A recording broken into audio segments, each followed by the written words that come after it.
31st, this October 31st, 2017 study session regarding the city budget.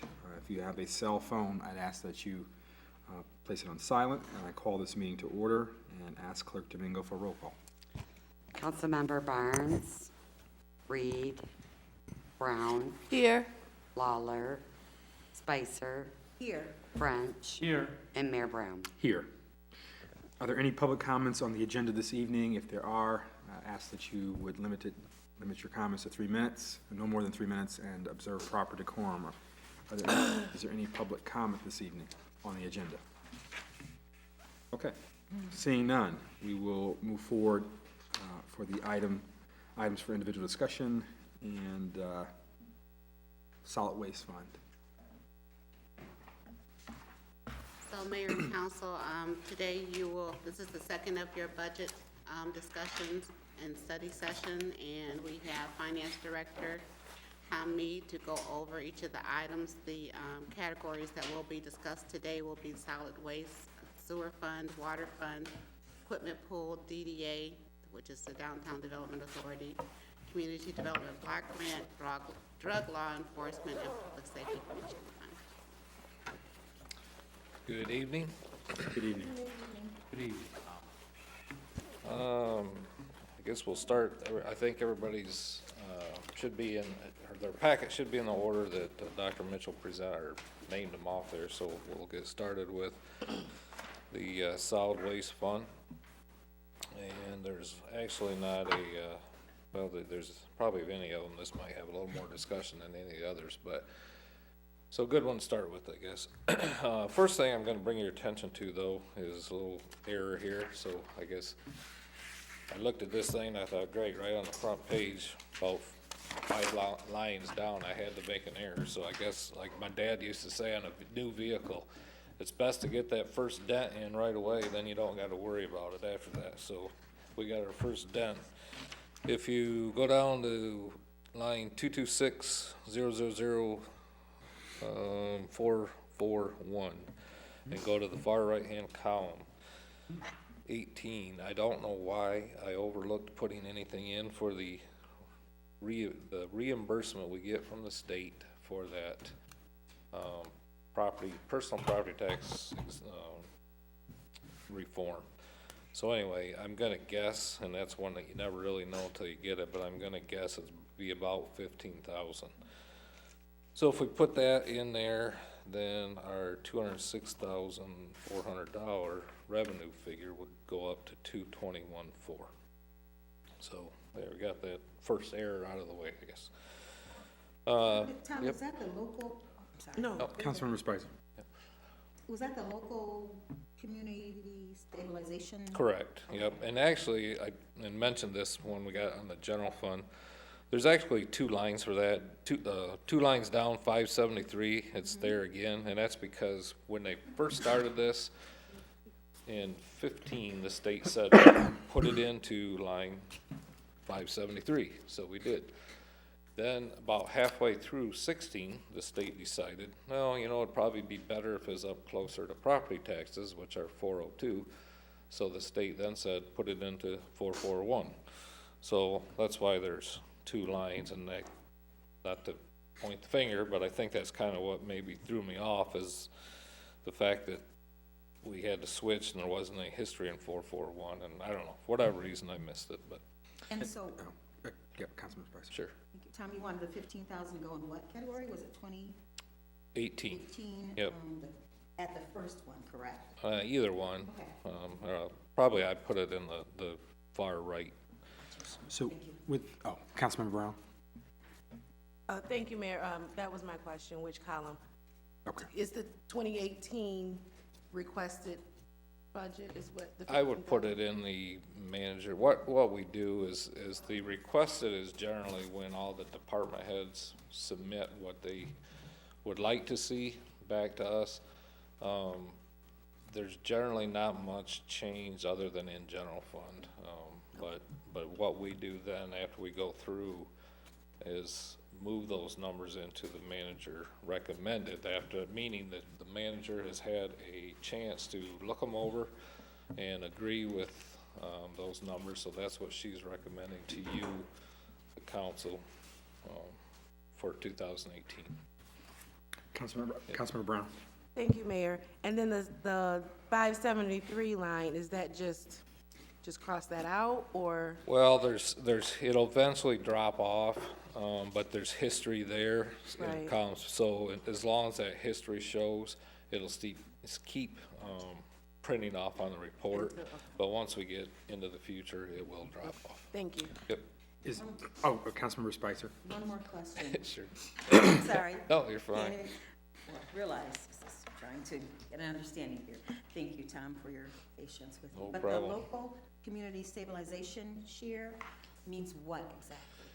When the state did the personal property tax reform, they are grandfathering out personal property taxes on businesses. So obviously, by doing that, all the communities and schools, everybody's gonna lose those tax dollars. So the state agreed to create a fund or pool to use money from that pool to reimburse local communities, schools and stuff for that lost tax revenue. So it's kind of taken the place of money that we would have gotten in, if the way it used to be done in the past where we would bill for personal property tax. This is replacing that. And it kind of, they've grandfathered it, so it's like over a 5 or 6 year period. They're doing it based on when the personal property was purchased. So I can't remember the exact formula, but each year a little bit more drops off of the tax roll. So each year, theoretically, the reimbursement should go up a little bit. So just to jump in, because I know that I guess the newer council members attended the last budget session, but personal property tax is basically like if, I don't know, if Art Craft Press bought a brand new printer, Correct, industrial printer, they would pay taxes on that equipment. correct, And it would, as it depreciated, their taxable value, that would go down. correct, yep. And so the state got rid of that, and now what you're describing is what's happening. Yep. So it was a tax on like business equipment. Councilman Brown. Thank you, Mayor. I hope this doesn't sound like a silly question. That's not the question. There's no, No silly question. absolutely. I don't understand how the personal property tax ties into the solid waste. Because when you look at your tax bill, there's several lines, several levies, millage levies. There's the operating and general fund, there's a debt service, there's one for solid waste, there's one for streets, etc. So for each one of those, the state is because we would collect the tax dollars on the personal property tax for each one of those. And because we no longer have the personal property tax to do it, the state is reimbursing us for each one of those. Whatever you had a millage levy on, they're gonna reimburse you for that. Thank you. Yep. Any other questions on that revenue part there? Moving down, the first category of expenses, it's Department 523 is the leaf pickup. And like I said, this may or may not have a little more discussion on than some of the others because, as everybody's well aware, we're changing the whole leaf pickup process. If you look historically, the numbers were, 50,000, 52,000, or whatever in expenses that we were running in leaf pickup. We're dropping those, but we're not zeroing them out. And one thing I will point out in 17 is kind of unusual. In 2016, when the actual leaf pickup was going on, the first snowfall came before they were done. So they ended up not getting some of the leaves picked up until early 2017. So this 2017 column has some costs in it already, which are from picking up the 2016 leaves. That's kind of unusual. You don't usually see that happen very often. But having said that, we're still going to give ourselves a bit of a cushion in case we have to do some pickup, whether, for one thing, they're city-owned properties. So, you know, we're gonna have to pick some leaves up there. You know, I think everybody knows, we've talked about what things we may have to do if it comes down to people not complying. Obviously, we would bill for any pickup that we have to do, but it's gonna have to be paid for somewhere. So we're leaving some money in there in 17 and a little bit less in there in 18, just for the unknown. Any questions on that? One thing I want to point out on the leaf pickup, right above the gray bar is equipment rental. In the equipment rental, the downside of doing some of these things that have a lot of good, I mean, it looks good on paper and stuff, but that equipment rental is paid into our equipment fund. So you'll see later, further back, there's a chance that the rent in the equipment fund, the revenue coming into the equipment pool fund is gonna decline because of this. So that's where you use money to replace your equipment. So just something I wanted to point out is it's another unknown for us. We don't know how much it's gonna affect our, because obviously guys are still gonna come to work, they're still gonna do work, but there'll probably be different equipment used, so we don't know what that effect's gonna be. Any questions on the leaf pickup? Oh, Councilmember Spicer. Thank you. And Tom, just above the equipment rental is publishing. Can you explain, enlighten me? Is that advertisement?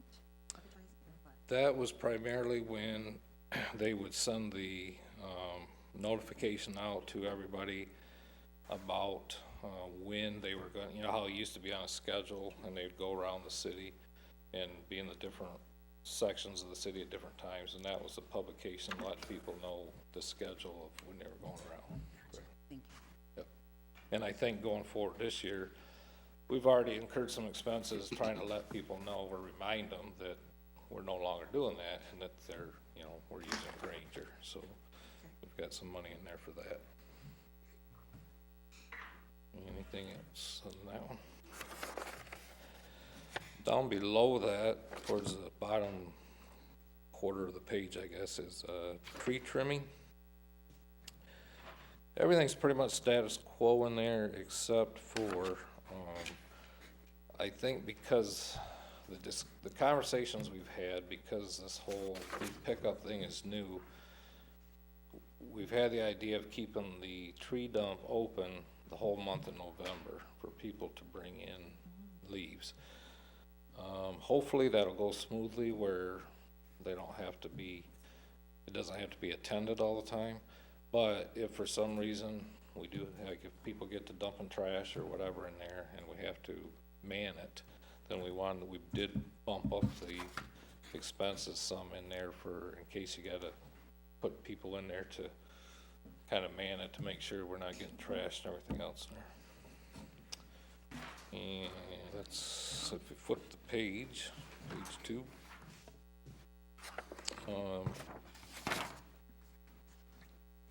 Sorry, I'm reading some of my notes. I got to scroll on here. I think that really is about all I've got in tree trimming. The heart of solid waste is Department 528. And that is where most of the stuff in solid waste occurs. And again, most everything in there is pretty much same as prior years, except I did want to point out right above the gray bar, in the middle column, 2017 year to date, we just paid a $10,000 bill to the county for our share of the demolition, and that was done after these were printed, so we're really up to about 37,000, almost 38,000 year to date, which is why we're still anticipating possibly up to 45,000 for the end of the year. But that gray bar there kind of explains some of the things that are paid out of solid waste. Yeah, I have one question, and this is kind of reference to something the manager had mentioned. I recall about solid waste in terms of, was there ever like a loan or something? Or something that kind of goes back to why we wouldn't just, because it came in the context, I was wondering if we could, you know, lower something, or, you know, because, you know, people are paying for, garbage service. I recall there was something about, was there like an outstanding debt or something that we had, or? Is that a vehicle or, Not in solid waste. Okay. I don't recall. Okay, and I may be mistaken, I just thought I remembered, Because the solid waste revenue obviously comes in from that, the millage, there's a solid waste millage on the tax bill. So, yeah, and like I said, it's pretty much just, helps handle any kind of solid waste disposal, I guess, in the city, so like equipment purchases and stuff would not happen in solid waste, so. I can't think of any. yeah, I just, for some reason, I had a memory of some kind of debt or project obligation or something, and it may, I mean, the only, like, it actually may have been what you were saying about the county. Maybe that may have been what I was thinking about, what you were saying about the county. yeah, I was gonna say, when you talk about obligations, as it points out in that Yeah. gray bar, I mean, we do pay, of course, the $7,000 annually for the recycle center, and, as these as a county, the land bank gets these grants, you know, we usually have a match and stuff like that is paid out of this fund, so there are some obligations to the county, that are paid here. If you flip to page 3, like I said, you know, other than changes that we talked about, there's not a lot of stuff really going on in solid waste, other than if I'll point out, if you look at where our original budget was, for 2017, and then what we're projecting, two things happen. I mean, number one, revenues are a little higher than what we thought, but there is a savings in the tree dump, or I'm sorry, the leaf pickup. So I know it's been a challenge to get to this point, but it certainly is helping this fund tremendously. I mean, it's $55,000 that, you know, we're not paying. Granted, we still have some expenses, and we don't know how much, but hopefully those will go down as everybody gets comfortable with using Granger. So it definitely is a big savings to this fund. Any questions on solid waste? Councilmember Spicer. Tom, is that savings earmarked for any specific activity, or are we just allowing it to accumulate and save for? The only restriction we'd have is because it is a special millage, it's a revenue millage for this fund, the money would have to stay in the fund within reason. I mean, to the point where it's utilized in some form or fashion for handling solid waste. I mean, we couldn't, you know, transfer to the general fund and spend it or whatever for things outside of taking care of solid waste, but other than, as long as it's within this fund, it's not earmarked for anything in particular. What's this might be a question for Jim, like the condition of the street sweeper? I know that was mentioned, I guess, one of the previous meetings. Is that? Like most of the equipment, a street sweeper would be the type of equipment that would be purchased out of the equipment pool. Okay. And it would make some sense that solid waste could pay rent towards the equipment pool for the use of the sweeper. If it, you know, since that's what it's doing, is sweeping up trash and that type of thing. But the mechanism we use generally is purchasing equipment out of equipment pool, and then it loans out or rents out the equipment to the other funds. So it would be a possibility to look at something like that. But again, it comes up to, could you allocate enough hours to that fund in solid waste to cover the payments or whatever? Okay. Other questions on that? So if we flip the page, and I should point out we ran each one of these as a separate department, so your page numbers are not gonna be sequential 1 through 20 or whatever they are. They're each fund is gonna have its own set of page numbers. So if you flip over, you got 1 through 6, and this is the start of the first page of the sewer fund. And because sewer fund has kinda got a lot going on in it with some of these grants, I actually put some page breaks between the departments so that it wouldn't be so cluttered when we go through. So having done that, the first page looks pretty short because it's just the revenues. And again, there's not, at this point, any change. We hadn't really discussed in any detail.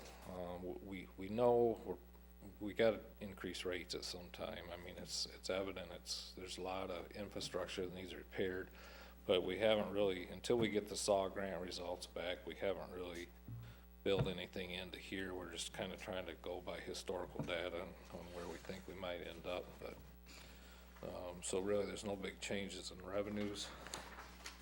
If I flip to the second page, this Department 536, utility operations, is kind of the heart of the sewer fund. Everything runs pretty much status quo in there year to year. The only thing I will point out, right above the first gray bar, contractual services, we're projecting, you can see a big increase. We're looking at 140 some thousand. But if you recall, that was the dewatering that the city will have to come up with that money. I mean, it's estimated around 100,000 for putting in those new digesters. So that's where that is. We haven't got the invoice for it yet, but that's where we would charge it once we get the invoice. So just wanted to draw your attention. That's what that big jump is.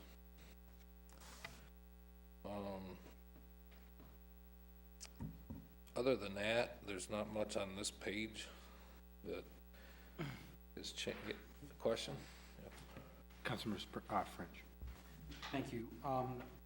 The end of October, we've used 17.5 in sludge treatment, and that's gonna jump by $25,000 in 2 months. The sludge treatment is it's an activity that's generally done twice a year. They do it when the farmers have the crops off the field. So they'll do it early in the spring, or when it's dry enough to get in the field in the spring before the farmers plant. And then generally when the farmers get the crops off the field, they will do it again in November, or whenever they can. Like if there's crops in the field, farmers don't want us out there hauling the sludge. So we're paying the farmer to take our sludge? That's a company that actually hauls it, and then they, Jim can jump in. Okay, thank you. Any questions on that? If we flip to the next page, another department within sewer, and actually Jim and I were just talking about this one, way back when we did those energy bonds with Honeywell. I guess part of the agreement, and again, that was before my time, I don't quite understand how it all works, but they continually are monitoring supposedly to see if we're saving money from some of the changes that they had recommended that we implement. But it's not free to do that. They charge us throughout the year for this monitoring. I don't know what the obligation, we'd have to look, I guess, and see how that contract read, or what our obligation is. It's $7,500 a year, $7,800 a year, whatever it is. I mean, it might be something that we want to say, are we really gaining anything from having you look at this? So that might be something that we could talk about possibly doing away with. So, flipping to the next page, page 4. The SAW grant, again, that's part of the sewer fund, and we are hoping that wraps up this year, so we did not budget anything into next year. Although with, it's always hard with grants and the work being performed to know exactly if everything's gonna get done by year end. You might have some trickle into next year, and if it does, we'd have to do an amendment or something into next year, but I'm sorry, Yep, Councilmember Spicer. Thank you. Tom, before you go any further, what is the SAW grant project exactly? Actually, I'll let, do you want to handle that? I'll let Jim. What was your question, Madam Chair? What is the SAW grant project exactly? Basically what it is, it's an asset management study. It's been undergone, not only at the wastewater facility, but throughout the collection system, stormwater and sanitary sewer. They've come in and they've done, as I say, the background to put together an asset management program for us, to include all the wastewater facility and the collection system. What will happen in the end is they will generate a report for us that basically says, this is where your system's at, and we are in the process of getting this scheduled, a work session for you folks to bring you up to speed on it. This is where your system's at, this is how much we think it's gonna cost to fix it, and those numbers should generate a solid rate study figure. And they'll come back to us and say, based on what we feel needs to be fixed, replaced, as part of a capital improvement program, this is what we feel your rates need to be at, over X amount of period of time. That's basically what the program equates to, simplified. There's a lot that goes into it, I will say that.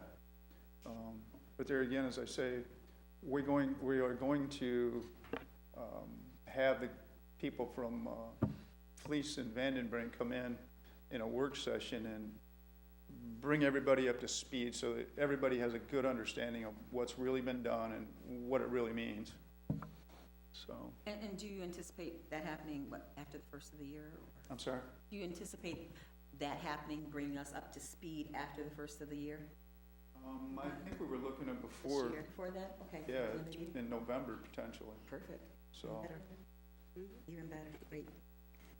So, and I'm That's what assuming we're- that this is the last year for it because there's no requested budget and no manager recommendation. Okay, thank you.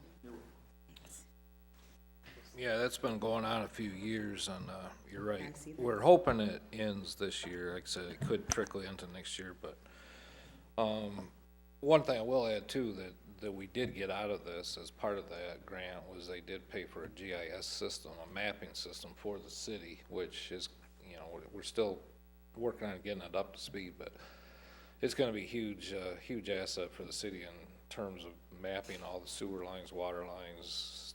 I mean, it's just endless the things they're doing now with these GIS systems. So compared to, you know, the old records and old books that we've had in the past, it'll be a huge asset to. Could plot potholes and all those kinds of things, yeah. Yeah, there you go.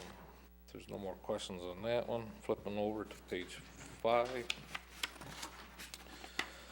Another grant that we are working with is that digester grant, which we mentioned a little bit earlier, where we are doing the dewatering right now, so that they can complete that grant. But assuming that, I don't know where this one's gonna go. Assuming that the dewatering goes well, which would help if the rain stopped, and if it don't get snow and freezing and all that, we're hoping they'll finish it this year. That said, we didn't put anything into 18. Now, if the weather gets bad or if they're having issues with the dewatering, which sounds like with all this rain that they're having some, you know, I don't know, it could trickle into next year. Yes, question? Yes, Question. Councilmember French. Thanks.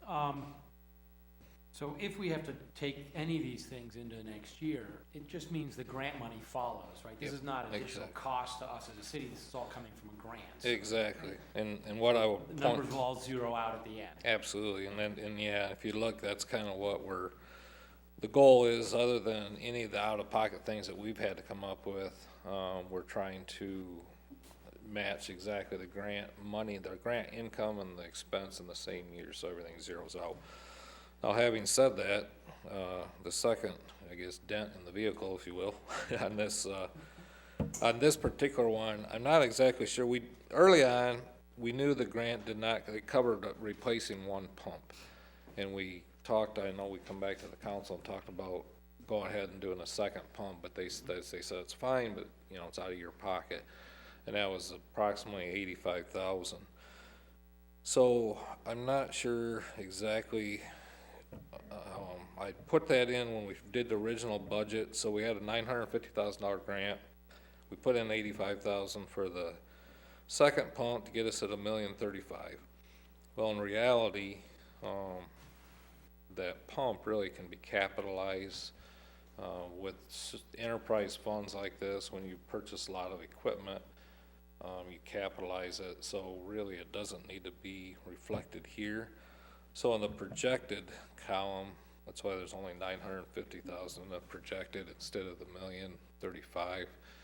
As I thought about it more, I thought, okay, that's a piece of equipment we're buying. We can capitalize that, which means put it on the balance sheet and depreciate it over several years. The 75,000 that I had originally, I think that was because initially we thought there might be some engineering costs that we would have to pay out of pocket. I can't remember exactly, but I think that's what we were thinking. And we've not had, they've been doing all the engineering in-house there, so we haven't had that to deal with, so. Any questions on that? So we get to the last page is sewer.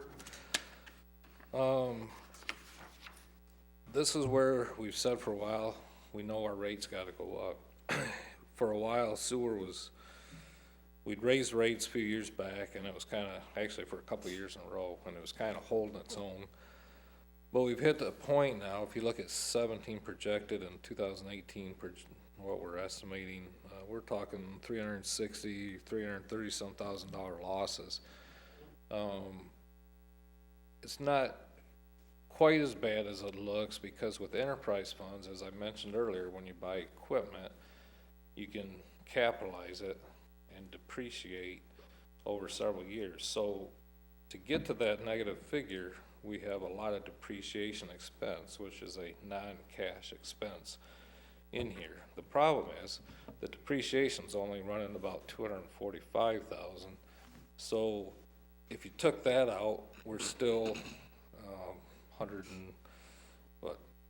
140 some thousand negative, which means that's cutting into our cash. We're starting to go downhill on our cash, which is not a good thing. So obviously you can't keep that up for too many years, or you're gonna have problems.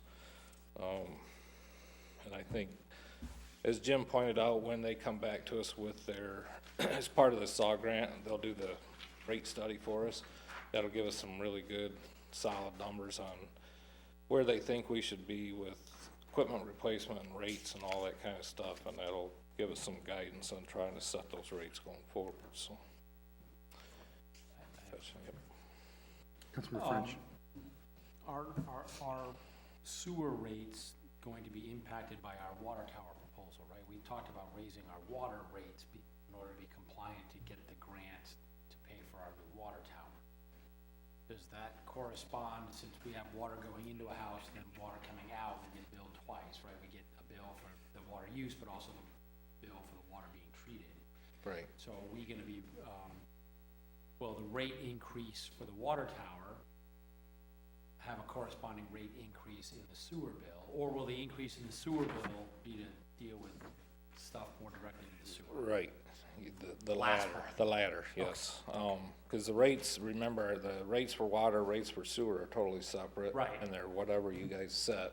Right. So, if they come back and say, for the water tower, we feel you need to have rates of this in the water to pay for the water tower, that's strictly water. And then to resolve this issue, the SAW grant, Fleece and Vanderbrink will come back and tell us what they feel we need to have the rates at in sewer to help us get a little stronger in the sewer.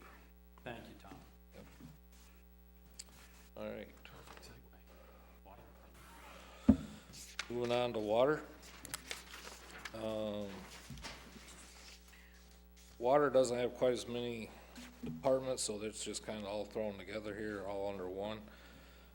I mean, the departments are broke out, but I didn't put the page breaks in, I guess what I'm trying to say.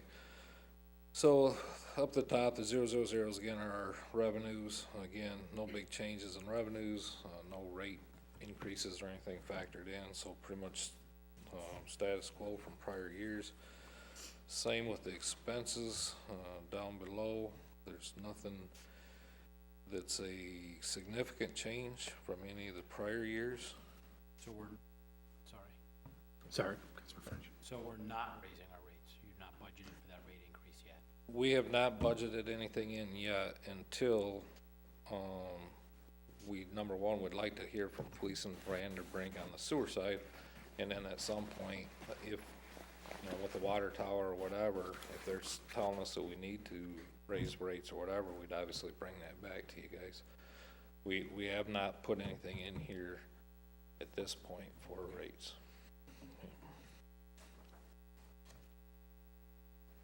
So flipping the page to page 2, really, there's not much, like I said, the water fund's running along pretty status quo. There's not much going on. The only thing I will point out on the bottom shaded bar there, just above that on the transfer out, there's a big jump. You see that went to 111,000. And just so everybody's aware of what that is when we did Superior Street down here, if you recall, we're putting in new water lines underneath. And originally that cost was gonna be 40-some thousand to the city, but then when we decided to increase the size of the lines, that jumped it up to somewhere in the ballpark of around 100,000. We haven't gotten the invoice. We've gotten parts of the invoice. We haven't got the total invoice yet. So we're estimating about 100,000 that we're gonna transfer over to the street improvement fund to cover the cost, the city's portion of the cost of that, the new water lines underneath Superior Street. Having said that, like I said, there's not a lot of change in water. It's doing fairly well. You look at the, down towards the bottom, the revenues over appropriations. Here's a situation where you're looking again, they're negative.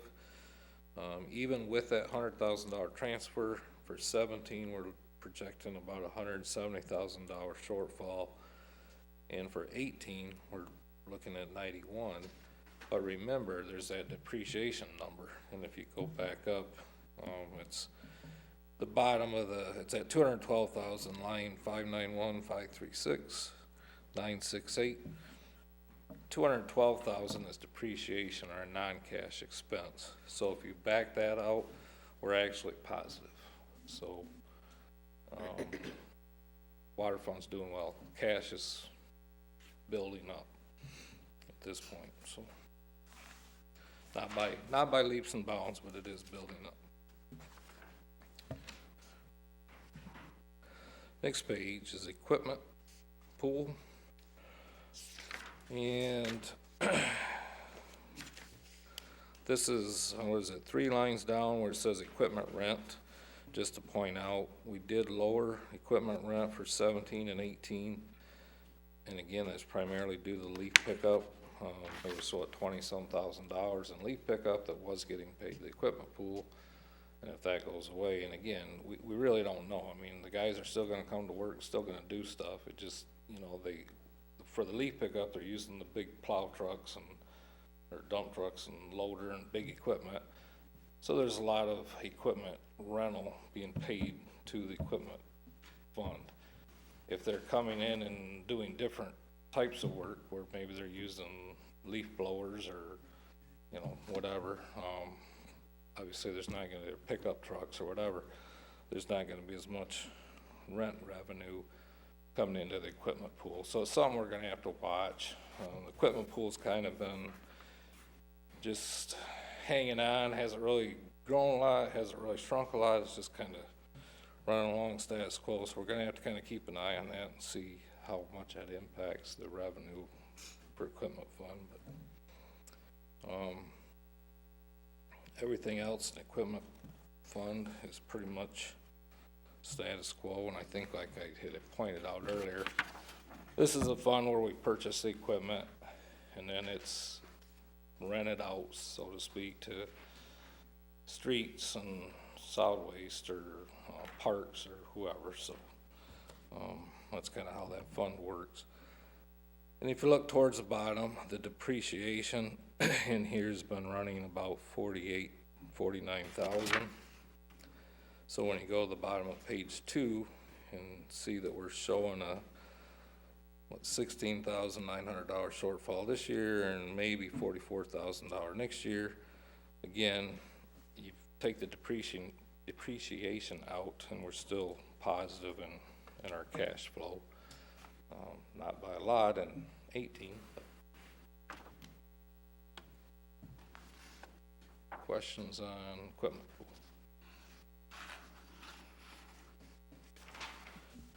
pool? Next page. DDA fund.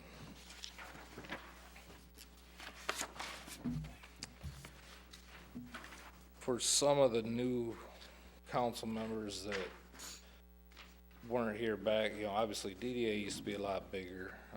The way DDA works, it works similar to our Tifa district, where we have a downtown development district.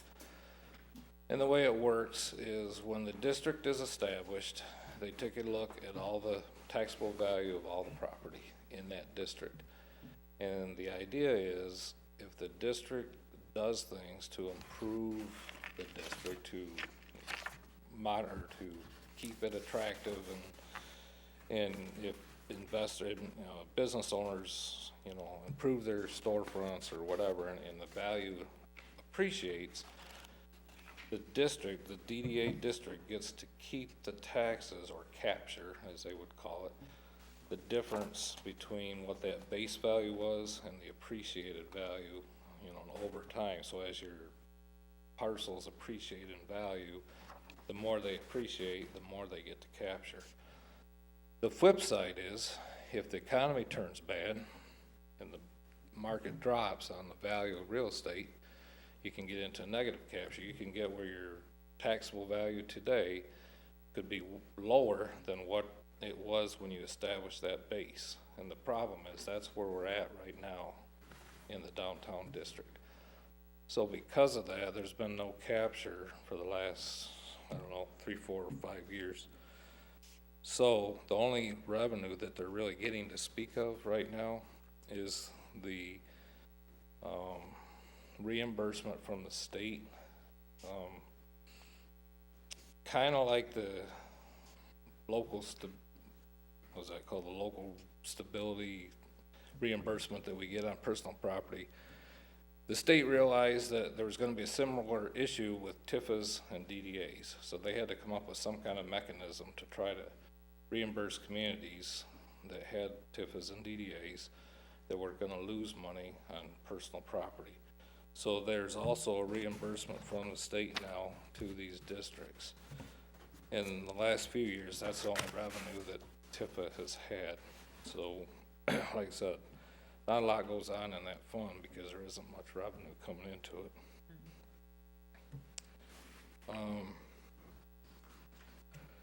The first department that shows up there is this Peabody building project. Obviously, at this point, it's brand new. We don't know exactly how much cost may be incurred yet this year versus next year, but we kind of know it's, I just want to make sure, right, okay, got it. Okay, and it's, we do know what the total grant amount is, and we know, we know it's gonna get kicked off here pretty quick. I don't know how many invoices will come in yet this year, but just like with the other grants, as Andy pointed out, the grant and the expense will zero out. I mean, if we have to make an adjustment, either way, the net figure is going to be zero for that particular year, because we'll make the adjustment. Whatever we spend this year, we should get reimbursed for, or the grant should come in to cover. So, I don't know, are there questions on that?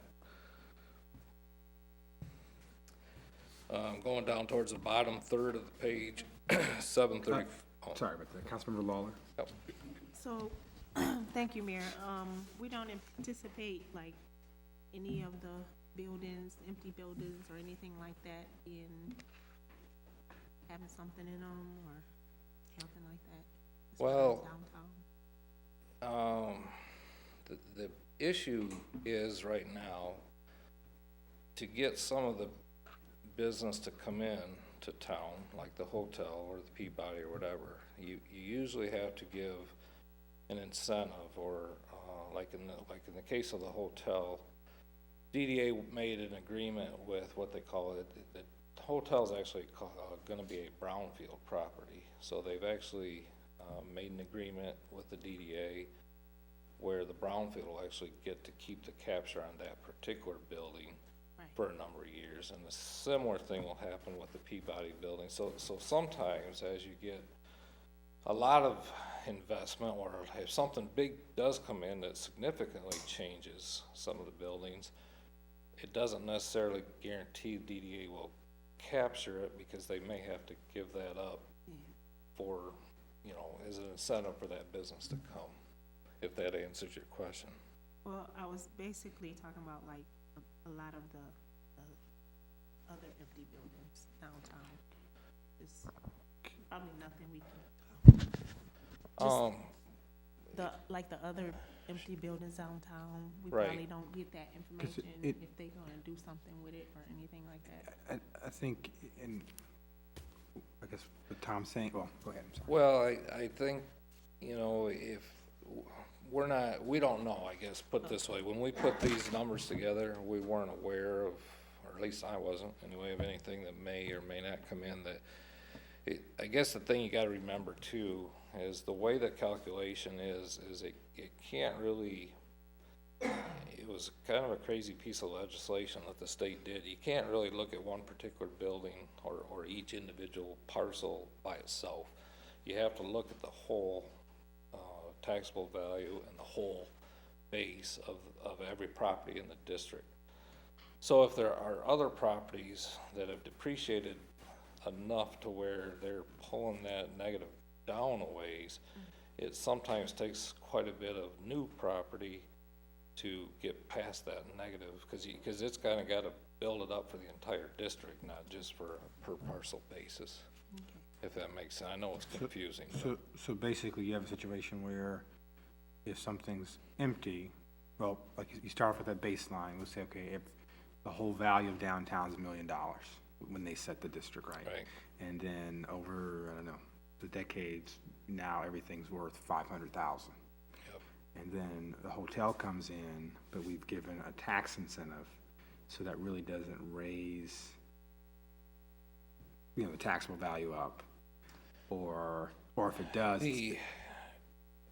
The DDA would not be able to capture on that, but that's a good question. The value of the hotel, since it is in the district, may be counted towards, I believe, towards the overall taxable value in that district. So that may help reverse this negative, this net negative thing when you're looking at the whole district.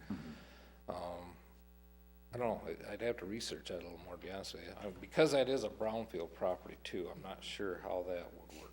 I'd have to look at that. It's kind of a unique, obviously this is one of the first properties we've had like that. I'd have to research that a little bit and see how that would affect the DDA base and the capture, what they call the capture values. so basically you just have that baseline, that, I don't say factors working against us, but there's basically like the baseline issue. There's the issue if a property was say controlled by a nonprofit, and then that's one issue because there's not taxes coming from that. And then there's the issue of any kind of basically tax breaks that we've given for Yeah, I development. mean, right or wrong, I mean, when a property is considered a nonprofit, the taxable value goes to zero. So it can create in the district as a whole, it can be detrimental somewhat to that district. Again, it's confusing the way the state does it, because you gotta look at the whole district. So you know, what can happen with one parcel doesn't necessarily mean it's gonna affect everything, or, you know, the district as a whole, but. Okay. Other questions on I that? have one more. Councilmember Lawler. So, and just help me, guide me through this, like the businesses that are already downtown, Mhm. did we included like that tax revenue in here? Not necessarily tax revenue, because unlike our other taxes, there's not a particular millage for DDA. What they get to do is capture the tax on all millages if the taxable value of the entire district is greater than that base value of the entire district. And right now, we're not. Right now, we're the other way around.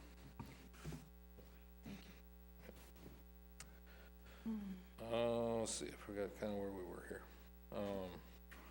Then I guess down bottom third there, shows expenses for the DDA. And there's not a lot really, again, because once they got to the point where they didn't have the capture coming in, I mean, they really had to scale back, obviously, so there's not a lot of expenses. Obviously, the big thing they do, of course, is the car show every summer, and a few promotional things like that, and they have done in the past, some facade grants to some of the local businesses. And if you flip the page to page 2 of 2 there, near the bottom when it shows net revenues over appropriations, because we've done a good job of cutting expenses in there, for the most part, they are still, even though the revenues are very low, they're still coming out with a surplus. So there is some room there if they wanted to do some facade grants going forward. And I think that's been talked about some with the DDA, is hoping that they could do some more of that going forward. So any other questions on DDA? All right, so flipping to the next page, Fund 250, CDBG fund. This is a fund actually that I'd like to come back sometime and maybe give a little more detail on it. I thought about doing tonight, but I thought, no, it's not really budget related, so I'm gonna hold off on. But in a quick summary, in the 70s, 80s, 90s, the city worked with, city got some CDBG money from the state, and they were able to do loans to help renovate properties around town. There's still a lot of these loans out there, but the terms of the loans vary a lot. You know, like I said, we're going back 70s, 80s. I mean, some of these are pretty old. Some of them most of them are interest-free loans. Few aren't, but most are. What question? Some of the loans were like a forgiveness type loan. After so many years, it just kind of goes away. But a lot of them were, you didn't have to do anything with it until you either sold your home or death or something that passed on to somebody. But because these are so old, and obviously you don't know when somebody's going to sell their home, so you can't. It's not like there's a regular reoccurring collection of these loans getting paid off. So what we've done is we've moved most of the loan values to the balance sheet and set them up as receivables. And I'll bring this back to you sometime to show you the numbers, but it doesn't really affect the budget. But on the balance sheet, we have all these loans and receivables for these loans are on property mortgages, basically, on properties around the city. And then because of the uncertainty of when we're going to collect it, we have basically set up an allowance for the uncollectible ones, so they kind of net each other in the balance sheet, meaning the loans are there, but we recognize we may or may not ever get the money because you just don't know when it's going to happen. So when we do get the money now, if a property sells, it comes in as revenue, kind of an unexpected revenue, and that's what you're seeing like in 2017. there's that $18,000, I think it is, my eyes again are, that was for a property that sold, and I think you guys probably may or may not remember, but when that happens, we come to you guys and tell you that someone has refinanced and they're gonna pay us off, and then you guys will approve a discharge of that mortgage, and then that's kinda completes the process. We get the money, the mortgage gets discharged, so they get a free and clear title, the new owners get a free and clear title to the property. Councilmember Spicer. I was going to ask you about instances where situations where we haven't been able to capture monies that were given, that were associated with the CDB. What is this CDB grant? Yeah, it's Community Development Block Grant, is what it stands for, yeah. And I understand foreclosure, well, death or something, but we actually put a lien on a property when we give them a grant, correct? We did. These were regular mortgages. They're set up in a way that, in a lot of times, we're not in the first position. Because as you may imagine, if someone goes to the bank or something, the bank's gonna wanna be in first position. And the way the CDBG, of course, we operated under state, the state regulations. And they would allow you to subordinate to the banks or whatever, so that they could still get mortgages on their home or a mortgage, but this, like if they wanted to refinance, for example, they may have had a mortgage, then they did some improvements through CDBGs, then we file a mortgage, and then down the road they want to refinance. Well, the new bank is not going to want to come in behind the CDB, so we'll subordinate or whatever, but. And I'm sorry, I don't know if I answered your question. Well, I think you did. I was just trying to get an idea of situations where we wouldn't be able to capture monies that were given as a result of the CBG grant. But I understand if someone's first mortgage comes in and they buy it. Well, I think it's more an issue on as far as not capturing. I think there's two things. I think number one, from what I've seen, and again, some of these files go back in the 70s, and they covered a couple different person, I don't know what their title was at the time, the city was bigger then, and there was someone in the department that would handle these, and they covered a couple different people, there were staff changes, and it appears when you go back through, there are some that may not have ever gotten recorded. At least we see the mortgages in our file, but we don't see, normally the county will stamp and, tell us it's recorded, page in live or whatever. So I'm not 100% sure that all of them are recorded, which is one reason we wanted to set up an allowance account to take a precautionary step that, we may not collect it all. And the other issue is the way the terms are, some of those mortgages actually are a forgiven debt after so many years. So when somebody actually, there were some done more recently for us that were 50-year mortgages, and after that 50 years, they're just done. I mean, they go away, they're forgiven. So that's the other instance you run into where we wouldn't collect it, is if they kept that house for that specified time frame, and then at that point they become forgiven. Okay. Thank you. Yep. Other questions on that one?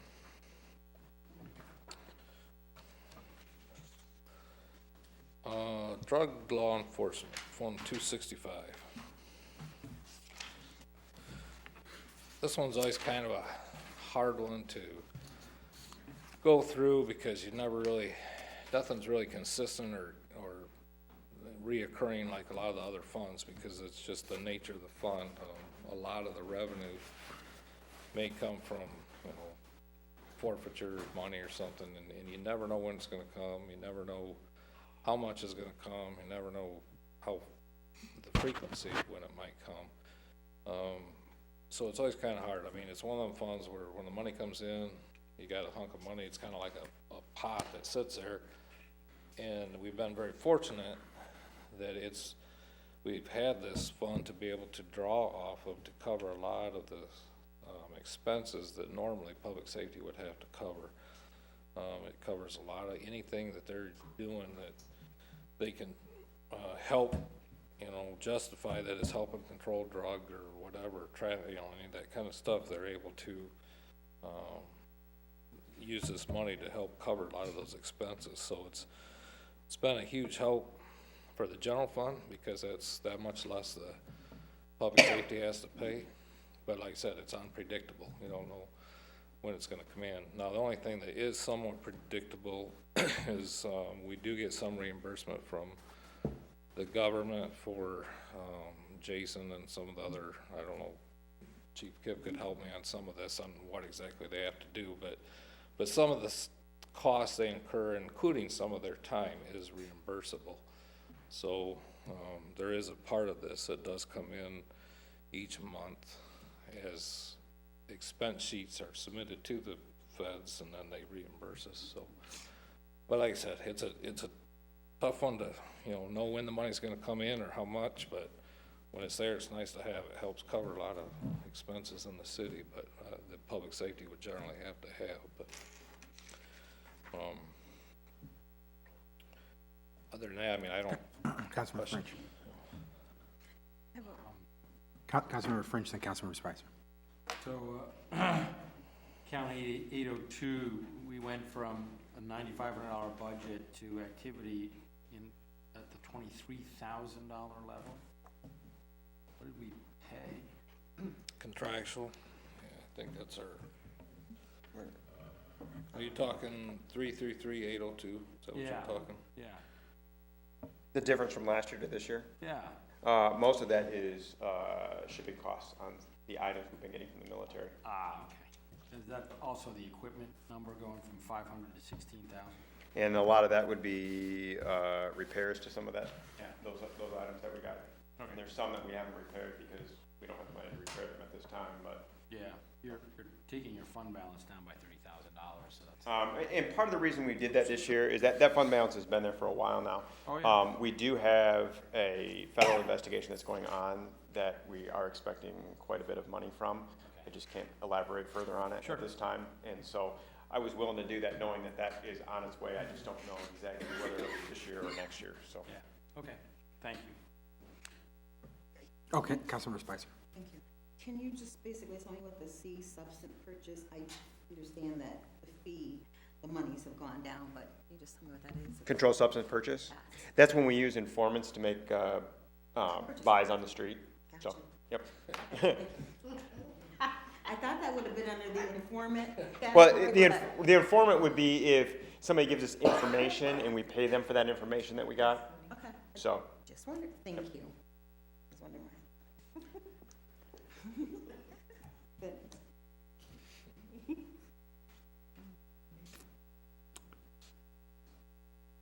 Any further questions? and I'll just elaborate just a little bit on what Tom was saying since I'm here. When you go down to the 265-400, those are the federal reimbursed funds that we use. Jason is a task force officer with the IRS, and so is Nicole. And so part of the reason we get some of the federal forfeiture money we get is the work that they do for them. They also pay for both of their cars, which includes the cost of the vehicle and the gasoline used in the vehicle. So That includes the maintenance as well, yes. because I remember asking a question about some of the vehicles that we have been getting in, and you said they come out of the forfeiture. That would come out of the 333 fund, the 265-333-780, equipment maintenance supplies. That's why that's a little higher this year too. That would be some of the repairs on the vehicles itself. Okay. But I remember you saying they come out of the forfeiture funds, so Yeah, that's forfeiture funds. they don't have any though, right? This whole Thing is fund- forfeiture This funds. whole fund on that page is called drug enforcement, Oh, but okay, basically okay. forfeiture. Yep, Also from 661 to 678? yep. Okay, got you. Yeah, that's up at the top. The 000 is the 5 at the top would be the income that we have in those different areas. Yep. And I mean, like the 678 K9, there's a substantial, or $4,000 there. That was a donation that was made for Lucy Joe. So that's why that's there. Oh, sorry. Councilmember Brown and Spicer, councilmembers. Thank you, Mayor. So under the 778 gasoline and the contractual services line, there's nothing projected for 2018. Is that just an over? Those are zeros. 778. I know you need gasoline, so those are zeros. That would probably be an oversight possibly. Normally, there's a 778 also down in the, near the bottom under 265-400. Oh, yeah. That gasoline is what pays The for federal, right. the federal cars that we Right. have. I'm So talking up above. up there, that's probably an oversight. There's also was an oversight down on the 400-981. There's zeros there for the projected and the 2018. And I think it's because I was going to go back and calculate that exactly Okay. and didn't do it. So those will have to be added as well. Contractual services as well? I'm asking. For which one? The one, The 333? yeah, 802. The one that, the middle part's 333? Yes. Yes, that would have to change too. Okay. That was my hurrying to get this done and No, not I calculating understand. for I next just- year. It's fine. I just wanted to make sure that, yeah. And I went through them looking at the ones I could figure out quickly, and then I didn't go back and calculate the ones before I shipped it to Tom, so. Okay. Thank you. Councilmember Spicer. Oh, it was just a comment that I wanted to commend the department for seizing the opportunities and taking advantage of federal monies that are there and equipment, Right. thus saving us. Well, money. and my hope is, we've spent quite a bit of money this year, and it made me a little nervous where we were spending out of the fund balance that we had. But my hope is we can take some of this equipment that we're using to do some things and then transfer it over to the public services department so they'll have some equipment that they didn't have before as well. So, and maybe save the city some money in the long run in that way too. Great, thank you.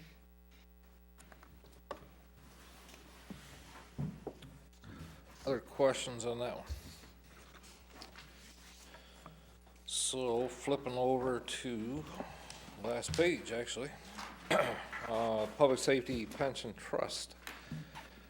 This is the fund that we administer the public safety's retirement out of. And the biggest thing I can say about this fund is, well, two things I'll say. Number one, and I think if you recall the auditors when they were here just raving about how strong how we're so overfunded, which is unheard of around the state. Matter of fact, I think we are one of the top in the state. I believe I heard that from I can't think of the investment firm offhand, but I think he was saying we are one of the top in the state for being overfunded. We're like 143, 144% in our assets exceeding, what the projected outflow will be on this fund. And it's at a time where a lot of municipalities are other way around, they're underfunded. Having said that, there are a lot of assets in this fund, like 20-some million dollars. And when the market changes a little bit, it makes it very hard to put a budget together, simply for the fact that the market from when one quarterly statement is presented might be different from when the next quarter's statement comes out, and it's not necessarily a loss or a gain. I mean, it is, but it's not recognized. They call an unrecognized loss or gain. It's just a change in market value. But we have to reflect that to get it to balance. So, like if you look at the 15 column going down, we had like a $2 million loss that was simply just a market value happened to drop the fourth quarter of that 2015 year. It rebounded. I mean, it came back. So it's just one of those that the assets are, just like any other investments. There's a lot of them there. They're solid. We're in good shape. But to tell you exactly where we're gonna be on 12/31, it's tough to do, because if the market should happen to drop for a couple days, or, you know, or go up, it can change a lot. So the best I can really do is try to put something together that shows we may be about break even. I can tell you, we probably won't be anywhere close to that, but I don't know. You know, I don't know what's gonna happen if we have a threat of, you know, some pipeline bursting or going to war or whatever, you know, and just the rumor of that stuff changes the markets drastically. So it's, you just, I'm not a stockbroker or anything, so it makes it really difficult to try to throw something together. But like I said, the best thing I can say about this is this fund is in very, very, very good shape compared to all the others around the state. So, any questions on that one?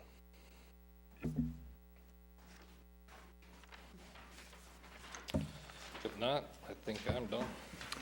Just one request, I made it the last, request at the last budget meeting. Can you still do like the salary thing? Yes, I do remember that, and I guess maybe there was confusion. I didn't know, I think on the next meeting, we have it on the, I don't know, if you remember the schedule that we put out, it was actually one of the scheduled items on the next meeting, so I think maybe I was thinking we would throw it in there since it is part of the scheduled one. Okay. Unless that's, well, I guess it's too late to get it now. I guess I was hoping that that would suffice, since Okay. it was built into the schedule. Okay, that's fine. Are there any other questions from council? The only thing I will add to that, if there, I mean, we obviously gotta put that together anyway, so if there is a particular need or something, I mean, we can Okay. try to work on that, and I could try to get it out, distribute it out to everybody, you know, prior to that. Thank you. Are there any public comments this evening? General public comments? Okay. Seeing none, I'd ask for a motion to adjourn. So moved. Is there a second? Second. All those in favor say yes. Yes. Opposed, no. Thank you. In lieu of saving paper, is it possible when we get to our final